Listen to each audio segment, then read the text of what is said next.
Good morning प्यारे प्यारे बच्चों, कैसे हो बेटा आप सभी? ठीक हो? मुझे आशा ही नहीं पूरा विश्वास है आप सभी स्वस्थ होंगे, प्रसन्न होंगे, अपने माता पिता का कहना मानते होंगे और उनका कहना मानकर अपने सभी कार्य करते होंगे। घर पर अपने माता पिता बड़ों का कहना मानते हुए पढ़ाई पर भी पूरा ध्यान दीजिए। आपको जो भी वीडियो भेजा जा रहा है, जूम क्लास के माध्यम से पढ़ाया जा रहा है, उन सभी पर पूरा ध्यान दीजिए और जो भी कार्य आपको दिया जा रहा है वो कार्य भी आप लोग करते जाइए। बेटा आज की कक्षा आरंभ करने से पहले मैं आपको वर्कशीट के बारे में थोड़ा कुछ बताना चाहूँगी। वैसे आपको पिछली कक्षा में मैम ने बता दिया था वर्कशीट पर काम किस तरीके से करना है। मैं एक बार फिर बताती हूँ कि बेटा वर्कशीट कॉपी के पिन पेज पर उसका समस्त कार्य करना है।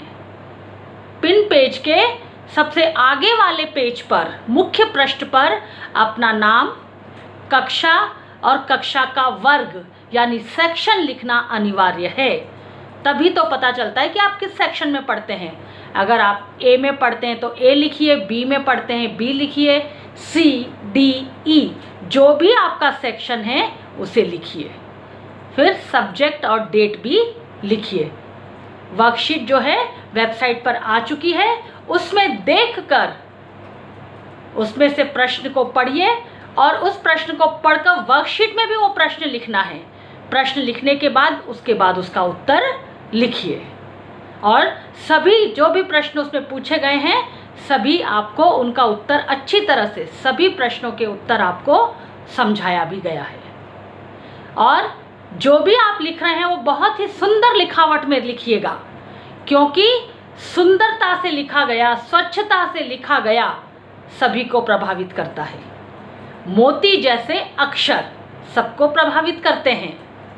तो बेटा बहुत ही सुंदरता से और स्वच्छता से कार्य कीजिएगा, तो आप जब बहुत सुंदर और स्वच्छता से लिखेंगे तो आपके अंक भी उतने ही अच्छे मिलेंगे, क्योंकि अंकों का मूल्यांकन करते समय राइटिंग को भी देखा जाता है। तो सुंदर लिखावट अनिवार्य है और बोल बोल कर लिखें। बोल बोल कर लिखने से सही उच्चारण का अभ्यास होता है। तो नियमित रूप से पाठ वाचन भी कीजिए, सुलेख भी लिखिए और पाठ वाचन भी कीजिए। तो बेटा अब हम आज मात्रा और शब्द के बारे में पढ़ेंगे। आज हम क्या पढ़ेंगे? मात्रा और शब्द। इसका हम दोहरान करेंगे, मात्रा और शब्द। बेटा आपने पिछली कक्षा में वर्ण के बारे में पढ़ा था। मैम ने आपको पढ़ाया था वर्ण दो प्रकार के होते हैं, पहला स्वर और दूसरा व्यंजन। स्वर होते हैं अ, आ, ई, उ, री, ए, ऐ, ओ, औ, अं, अह। ये आपके स्वर हैं। और क, ख, ग, घ ये जो सारे थे वो आपके व्यंजन थे। तो देखिए बेटा स्वरों को लिखने के लिए एक तो स्वर लिखे जाते हैं, लेकिन जब उनको व्यंजन के साथ जोड़कर लिखा जाता है, व्यंजन के साथ मिलाकर लिखा जाता है, तो कुछ चिन्ह हैं उनके। वो चिन्ह मात्रा है। वो चिन्ह क्या है? मात्रा। और वो किस बात का प्रतीक है? कि वह हर मात्रा किसी एक निश्चित स्वर का प्रतीक होती है, एक निश्चित स्वर की पहचान बताती है। हम कहते हैं ना, आ की मात्रा, ई की मात्रा, बड़ी ई की मात्रा, यानी कि ये उन स्वरों की पहचान है। तो देखिए बेटा मात्रा क्या है, मेरे साथ साथ बोलिएगा कि मात्रा क्या है। तो देखिए स्वर का जो रूप व्यंजन के साथ जुड़ता है, किसके साथ जुड़ता है? व्यंजन के साथ जुड़ता है, उसे मात्रा कहते हैं। ये रूप हैं। अ की कोई मात्रा नहीं होती है, लेकिन हर व्यंजन में, व्यंजन जब पूरा लिखा जाता है तो उसके अंदर अ मिला हुआ होता है। हर व्यंजन में क्या मिला हुआ होता है? अ मिला हुआ होता है। और अ की कोई मात्रा नहीं होती है, अ की मात्रा दिखाई नहीं देती है। आ की मात्रा, ये ई की मात्रा, छोटी ई की, ये बड़े ई की मात्रा, छोटा ऊ की मात्रा, ये बड़े ऊ की मात्रा, री ए, इसकी एक मात्रा होती है, ऐ में दो बनाई जाती है। ओ की मात्रा, औ की मात्रा, अंग, ये ऊपर एक बिंदु लगाया जाता है। और अह, दो ऐसे व्यंजन के सामने दो बिंदु लगा दिए जाते हैं जिनका उच्चारण अह, ये विसर्ग भी कहलाता है। विसर्ग, अह, इसका उच्चारण होता है अह। अब आप देखिए, मैंने अ के नीचे क्रॉस का चिन्ह लगाया है, यानी कि अ की कोई मात्रा नहीं है। तो देखिए, क व्यंजन जो है उसके नीचे हलंत लगा हुआ है, एक तिरछी रेखा खींची हुई है, और उसके अंदर जब अ को मिला दिया जाए तब वह एक पूरा व्यंजन बन जाता है क, और उसके नीचे से हलंत हट गया। यानी कि हर व्यंजन में कौन सा स्वर मिला होता है? अ स्वर मिला हुआ होता है। हर व्यंजन में अ स्वर मिला होता है, और स्वरों की सहायता से ही व्यंजनों का उच्चारण भी किया जाता है। व्यंजनों का उच्चारण किससे होता है? स्वर की सहायता से होता है। और किसी भी व्यंजन वर्ण का उच्चारण बिना स्वर की सहायता के नहीं किया जा सकता। जैसे कि क के अंदर भी अ मिला हुआ है, पूर्ण रूप से उसको बनाने के लिए उसमें अ मिला हुआ है, यानी आ स्वर मिला हुआ है, तब वह पूरा क बनता है। तो सभी व्यंजनों का उच्चारण स्वरों की सहायता से ही किया जाता है, वरना उसके नीचे हलंत लगा दिया जाता है, जिसका मतलब आधा क। जिस किसी भी व्यंजन के नीचे हलंत ऐसे तिरछी लाइन खींच दी जाए, उसका मतलब होता है कि वो आधा वर्ण है, आधा व्यंजन है। पूरा व्यंजन बनाने के लिए उसके अंदर अ जोड़ दिया जाता है। ठीक है बेटा, तो अब देखिए, क के साथ सभी मात्राओं को मिलाकर मैंने लिखा है। आप सभी बच्चे मेरे साथ साथ इसका उच्चारण कीजिए, पढ़िए। सबसे पहले क के अंदर हलंत था, यानी आधा क, और उसमें अ की मात्रा जुड़ गई, यानी अ की कोई मात्रा नहीं है, अ स्वर जुड़ गया, तब वह बन गया क। अब उसके नीचे से हलंत हट गया। और क को अलग अलग करके लिखा जाए तो वो कहलाएगा वर्ण विच्छेद। वर्ण विच्छेद यानी वर्णों को अलग अलग करके लिखा जाना। ये पूरा क है, पूरे क को अलग अलग करके लिखेंगे तो क के नीचे हलंत प्लस अ, यानी कि क के टुकड़े किस तरह से हुए? क के नीचे हलंत और प्लस अ, ये कहलाया क का वर्ण विच्छेद। क्या कहलाया ये? क का वर्ण विच्छेद। अब देखिए, क पर आ की मात्रा जुड़ गई का, क पर छोटी ई की मात्रा जुड़ी की, बड़ी ई की मात्रा जोड़ने पर की, छोटे ऊ की मात्रा जोड़ने पर कु, बड़े ऊ की मात्रा जोड़ने पर कु, री लगाने पर, री की मात्रा जोड़ने पर क्री, ए की मात्रा जोड़ने पर के, ऐ की मात्रा जोड़ने पर केई, ओ की मात्रा जोड़ने पर को, औ की मात्रा जोड़ने पर कौ, अंग की मात्रा जोड़ने पर कंग, विसर्ग अह की मात्रा जोड़ने पर कह। ये विसर्ग है, इसका उच्चारण अह के रूप में होता है। तो जब व्यंजनों के साथ स्वरों की मात्राएं लगाई गई, स्वर जोड़े गए, तो इस तरह से उन्हें लिखा गया। तो बेटा, मैंने तो केवल क के साथ मात्रा लगा के लिखा है, लेकिन आप सभी व्यंजनों के साथ मात्रा लगाकर अपनी रफ कॉपी में लिखिएगा। इस तरह से अभ्यास करने से क्या होगा, आपको सही वर्ण बनाने का अभ्यास होगा और उन पर सही मात्राओं का प्रयोग करने का अभ्यास होगा, का मात्रा का अभ्यास सही रूप से किस तरह किया जाता है। और जब आप उस पर मात्रा लगाकर लिख रहे हैं तो आप उसको बोल बोल कर लिखिए। बोल बोल कर लिखने से आप सही उच्चारण करना सीखेंगे। सही उच्चारण से आपको पाठ वाचन बहुत अच्छे तरीके से आ जाएगा। और घर पर डेली किसी भी हिंदी की पुस्तिका का एक पैराग्राफ जोर जोर से रीडिंग करिए, उससे पढ़ने का अभ्यास होगा। और बोल बोल कर ही लिखिए, इससे मात्राओं की गलती नहीं होगी। ठीक है बेटा, तो मात्रा आपको अब समझ में आ गया होगा। अब हम पढ़ेंगे शब्द। क्या पढ़ेंगे अब हम? शब्द। तो शब्द जो हैं क्या होते हैं, कैसे बनते हैं, इसकी हम जानकारी लेंगे कि शब्द किसे कहते हैं। शब्द किसे कहते हैं? तो दो या दो से अधिक वर्ण मिलकर एक निश्चित अर्थ देते हैं, उसे हम शब्द कहते हैं। दो या दो से अधिक वर्ण मिलकर एक निश्चित अर्थ दें तो वह शब्द कहलाता है। घ प्लस र, दो वर्ण है इसमें, घ और र जुड़ गए, क्या बन गया? घर। घर यानी कि एक निश्चित अर्थ पता चल रहा है उससे, घ और र से। खाली घ लिखा जाए कुछ अर्थ समझ में नहीं आएगा, र लिख दिया जाए नहीं, लेकिन घ और र मिल गए, घर, एक निश्चित अर्थ हो गया।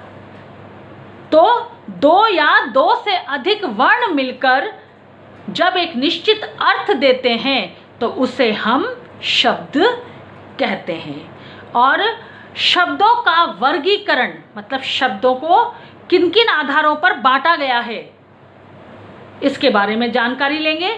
तो शब्दों का वर्गीकरण जो है वो दो आधार पर किया गया है। कितने आधार पर किया गया है बेटा? दो आधार पर। पहला आधार प्रयोग के आधार पर और दूसरा अर्थ के आधार पर। तो शब्दों का वर्गीकरण सबसे पहले प्रयोग के आधार पर और दूसरा अर्थ के आधार पर। तो देखिए, प्रयोग के आधार पर कि हम शब्दों का प्रयोग किस तरह से कर रहे हैं, तो वो भी दो प्रकार से है, एक विकारी और दूसरा अविकारी। बेटा, हिंदी में जब भी आप कोई परिभाषा सीखते हैं ना, तो उसे रटिए मत। उस परिभाषा का जो शब्द जो दिया गया है उसी के अर्थ के आधार पर उस परिभाषा को याद कीजिए। विकारी, विकारी यानी परिवर्तन। विकार का अर्थ है, विकार का अर्थ होता है परिवर्तन या बदलाव। तो विकारी शब्द यानी कि ऐसे शब्द जो बदल जाते हैं, वो विकारी शब्द। और ऐसे शब्द जिनमें कोई परिवर्तन नहीं होता, वो वैसे के वैसे ही रहते हैं, वो क्या कहलाएंगे? अविकारी। पहला विकारी और दूसरा अविकारी। तो विकारी शब्दों के अंदर लिंग, वचन, पुरुष, कारक आदि के कारण से परिवर्तन आ जाता है, तो वो कहलाते हैं विकारी शब्द। और ऐसे शब्द कौन कौन से हैं जो लिंग, वचन आदि के कारण बदल जाते हैं? संज्ञा शब्द। संज्ञा जो है अगर स्त्रीलिंग भी होती है, पुल्लिंग भी होती है, एक वचन में भी होती है, बहुवचन में भी होती है, ठीक है ना। तो संज्ञा शब्द में परिवर्तन हो जाता है। सर्वनाम में भी परिवर्तन होता है, विशेषण में भी परिवर्तन होता है और क्रिया में भी। संज्ञा नाम वाले शब्द, सर्वनाम नाम के स्थान पर प्रयोग में लाए जाने वाले शब्द, विशेषण संज्ञा और सर्वनाम की विशेषता बताने वाले शब्द, विशेषण विशेषता बताने वाले शब्द, क्रिया यानी काम का होना या करना। तो इन सभी में लिंग, वचन, कारक आदि के कारण बदलाव आ जाता है। इसलिए ये चारों शब्द विकारी हैं। इन्हें हम क्या कहते हैं? विकारी शब्द, क्योंकि इनमें परिवर्तन हो जाता है, बदलाव आ जाता है। दूसरा है अविकारी, यानी कि जिसमें विकार नहीं होता, जिसमें कोई बदलाव नहीं होता। वो जैसे किसी भी लिंग में, किसी भी वचन में कैसे भी लिखे जाएं, वो वैसे के वैसे ही लिखे जाएंगे, उनमें कोई परिवर्तन नहीं होगा। तो वो कहलाते हैं अविकारी शब्द। तो जिस तरह से विकारी शब्द 4 प्रकार के हैं, अविकारी भी 4 प्रकार के हैं। सबसे पहला क्रिया विशेषण, क्रिया की विशेषता बताने वाले। दूसरा संबंध बोधक, तीसरा योजक, चौथा विस्मयादि बोधक। ये चारों शब्दों में, चाहे उन्हें किसी भी वचन में लिख लिया जाए, उनका कोस किसी भी कारक के साथ जोड़ दिया जाए, कोई भी स्त्रीलिंग या पुल्लिंग कुछ भी हो, ये शब्द जैसे थे वैसे के वैसे ही रहते हैं। इसलिए इन्हें क्या कहा जाता है? अविकारी शब्द, क्योंकि ये बदलते नहीं हैं। किन कारणों से? हाँ, वेरी गुड, लिंग, वचन, कारक आदि के कारण इनमें कोई भी परिवर्तन नहीं होता है। फिर है अर्थ के आधार पर। किसके आधार पर? वेरी गुड, अर्थ के आधार पर। वो भी 2 प्रकार से हैं। अर्थ के आधार पर भी शब्दों के 2 भेद हो गए, सार्थक और निरर्थक। सार्थक यानी सही अर्थ, जिनका कोई अर्थ हो, अर्थ के सहित, मतलब जिनका कोई अर्थ निकल रहा है। निरर्थक, अर्थ के बिना, जिनका कोई अर्थ नहीं निकल रहा। तो सार्थक शब्द, जिन शब्दों का कोई अर्थ होता है वे सार्थक शब्द कहलाते हैं। जैसे पुस्तक, मकान, पंखा, इन सब का कुछ अर्थ है। इनके नाम से हमें पता चल जाता है किसके बारे में बात हो रही है, तो ये कहलाएंगे सार्थक शब्द। लेकिन जैसे हम कहते हैं खाना वाना, खाना के साथ हमने वाना शब्द जोड़ दिया, वाना का कोई अर्थ नहीं है, तो वो हो जाएगा निरर्थक शब्द। मतलब जिन शब्दों का कोई अर्थ नहीं निकलता वे निरर्थक शब्द कहलाते हैं। तो हमने शब्द भी पढ़ लिए, यानी कि 2 या 2 से अधिक वर्णों से मिलकर जब कोई एक निश्चित अर्थ देता है, 2 या 2 से अधिक वर्ण मिलकर जब कोई निश्चित अर्थ देते हैं, वे क्या कहलाते हैं? शब्द कहलाते हैं। शब्दों को 2 प्रकार से बांटा गया है, 2 प्रकार से वर्गीकरण है, एक प्रयोग के आधार पर और दूसरा अर्थ के आधार पर। प्रयोग के आधार पर विकारी, अविकारी। विकारी यानी जिसमें बदलाव हो जाए, अविकारी यानी जो बदलाव, जिसमें बदलाव नहीं हो। अर्थ के आधार पर सार्थक, निरर्थक। सार्थक यानी जिसका कुछ अर्थ हो, निरर्थक जिसका कोई अर्थ ना हो। तो बेटा इस तरह से अब हमने मात्रा का बारे में पढ़ा और फिर उसके बाद हमने शब्द के बारे में पढ़ा।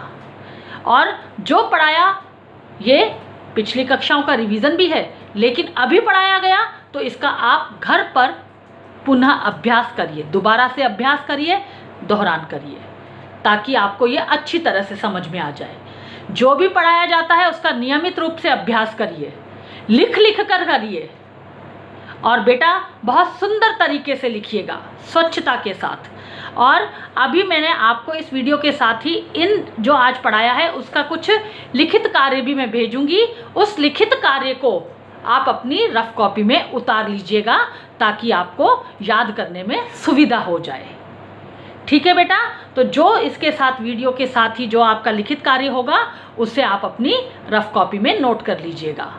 और मैं फिर कह रही हूँ, बार बार मैं एक ही बात कहूँगी, सुंदर लिखावट लिखिए, पाठ वाचन का अभ्यास नियमित रूप से कीजिए और पढ़ते समय थोड़ा जोर से बोल बोल कर सही उच्चारण के साथ पढ़िए और लिखते समय भी बोल बोल कर लिखिए, ताकि आप सही रूप में लिख सकें। ठीक है ना बेटा? और घर पर अपने माता पिता का कहना मानिए, अनावश्यक रूप से बाहर मत निकलिए और नियमित रूप से पढ़ने का अभ्यास कीजिए। आपकी जो भी कक्षाएं आ रही हैं उनका समस्त कार्य नियमित रूप से कीजिए। तो देखिए बेटा, मुझे पूरा विश्वास है आप पढ़ लिख कर हर कार्य को सुचारू रूप से कर सकेंगे। ठीक है बेटा? ओके बेटा, तो आज जो भी कुछ पढ़ाया गया है उसे ध्यान से पढ़िएगा और वर्कशीट भी बहुत सुंदर लिखावट में कीजिएगा, जैसा कि आपको बताया गया है। ठीक है बेटा? ओके, बाय बेटा, थैंक यू।